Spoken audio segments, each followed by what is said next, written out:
Bienvenue dans cette vidéo numéro 2 consacrée à l'environnement Embed. Donc on s'était un petit peu attardé, on va un petit peu sur le handbook, et bien cette fois on va prendre un petit exemple. Imaginons que dans votre programme vous ayez besoin par exemple d'un timer. Voilà, donc vous cliquez dans le timer, vous arrivez sur la plage de documentation de l'objet timer. Voilà, il vous explique ici ce que c'est qu'un timer. C'est pas difficile, on devine un petit peu ce que c'est. Toujours pareil, à chaque fois qu'il y a un objet, il y a une bibliothèque, il y a une bibliothèque, il y a un exemple. Donc ici timer et les Word, qu'on pourra bien sûr importer si vous voulez essayer ce petit programme. Vous l'importerez ici dans votre espace de travail. Alors que fait le programme? Donc c'est très très simple. On importe bien sûr les outils embed, évidemment. On crée un timer, un objet timer qu'on note T. Cet objet T de type timer, on va l'utiliser comment? Eh bien dans le fonction main, on va faire un start sur T, donc on va démarrer le timer.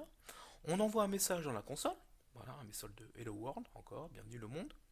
On arrête le timer et on affiche à nouveau un message dans la console, mais cette fois en récupérant ici un résultat qui vous est donné par cette fonction membre qui appartient à l'objet timer. D'accord? Donc regardons un petit peu plus bas.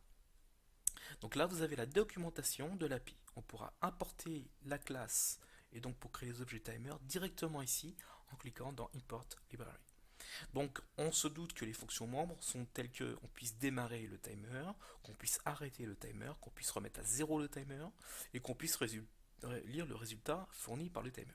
Donc là, Embed vous propose trois façons de lire le résultat.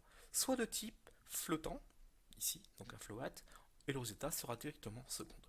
Soit de type entier, donc un int, et le résultat que vous voulez, c'est par exemple le temps en millisecondes. Donc vous faites un read underscore ms qui veut dire millisecondes. Donc le résultat du temps sera en millisecondes. Ou bien, c'est des temps beaucoup plus courts, vous voulez mesurer le temps en microsecondes, toujours de type entier, le résultat sera fourni, et bien vous aurez ici le temps en microsecondes. Donc attention, toujours lire les warnings, attention ici, instant timer 32 bits, donc il faut... Non, je vous le lis pas, c'est à vous de chercher. Alors en fait, les timers, les objets timers utilisent eux des vrais objets timers au sens composant. Donc dans le 1768, on utilisera le timer numéro 3, d'accord?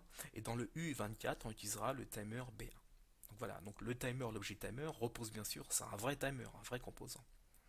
Toujours pareil les amis, quand on a un problème, on a des questions-réponses qui peuvent être ici apparaître. Alors, par exemple, Monsieur Robin King, il a un petit souci, il a du mal avec le 64 bits, là, il a du mal, donc il a posé une question. Et Emilio Monti a eu la gentillesse, donc Emilio Monti qui appartient à l'environnement Embed, a la gentillesse de lui répondre. Donc il dit voilà, fais ci, fais ça, etc., etc. Donc toujours en anglais évidemment. Donc vous voyez, et puis alors là, il y a tout un panel de questions-réponses, on ne va pas trop s'attarder ici. Donc vous voyez, ici simple. Quand on cherche une information, elle est forcément sur le site. Forcément. Donc soit vous avez la fonction, et avec les constructeurs les fonctions membres, ou bien un petit exemple qui vous décrit les fonctions principales, par exemple ici le start, le stop et le read, pour utiliser l'objet considéré, donc ici par exemple le timer. Voilà. Donc allons maintenant dans le codebook. Alors qu'est-ce que vous avez trouvé dans le codebook? Alors c'est un petit peu différent cette fois. On va non pas rentrer un composant spécifique, mais une fonction spécifique. Imaginons que vous voulez faire du TCP network. Et bien vous cliquerez ici et vous reprendra sur des pages pour des composants, pour des bibliothèques, etc., etc. Alors par exemple, faisons un petit exemple. Faisons un petit exemple de je ne sais pas quoi, je ne sais pas. Ah, tiens, un sensor, ça j'aime bien moi. Tiens, on va prendre le premier. Donc là, ce sera un Global SAT EM 406 GPS module. On se doute un petit peu de ce que c'est. Donc c'est un module GPS, hein. Donc c'est un module GPS qui permet de faire du positionnement GPS. Donc voici le composant, il est tout petit, tout petit, tout petit. Et il a la particularité d'être avec un communication en série. Donc il pourra communiquer avec le microcontrôleur par liaison série de type UART. Donc toujours pareil, hein, on voit le composant et tout de suite après, un exemple, un petit Hello World. Donc là, vous voyez le petit programme, on importe la librairie, on importe la bibliothèque qui sera sûrement appelée GPS à un moment donné. On a besoin d'une liaison série, donc ici, on crée un objet GPS qui s'appelle petit GPS, on lui donne les pattes d'entrée RxTX, voilà ici, et qu'est-ce qu'on fait? Eh bien, on récupère les données GPS, longitude, latitude. Ouais, c'est très simple, très facile à manipuler.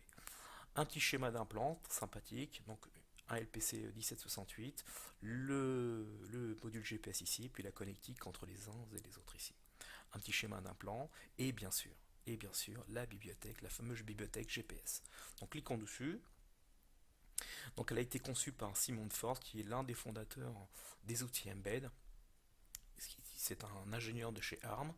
Donc voilà, on descend, puis on va arriver sur des sources. Évidemment, à un moment donné, il faut bien rentrer dans le source. Donc soit le point H, soit le point CCP. Donc cliquez dans CCP pour vous faire un petit peu peur. Voilà, donc on arrive sur le CCP, donc évidemment là vous avez tout le source qu'on peut modifier, évidemment, que l'on peut importer, que l'on peut s'inspirer, ce que a fait Simon Ford. Voilà, donc évidemment là ça vous fait peur parce que ce sont des choses un peu étranges pour vous. Mais vous allez voir qu'à force de manipuler de tels outils, eh bien ces hiéroglyphes là vont vous sembler très explicites. Voilà. Dans une troisième vidéo, je vais vous expliquer comment on fait pour compiler et pour utiliser un tel environnement. Merci pour cette écoute et à très bientôt.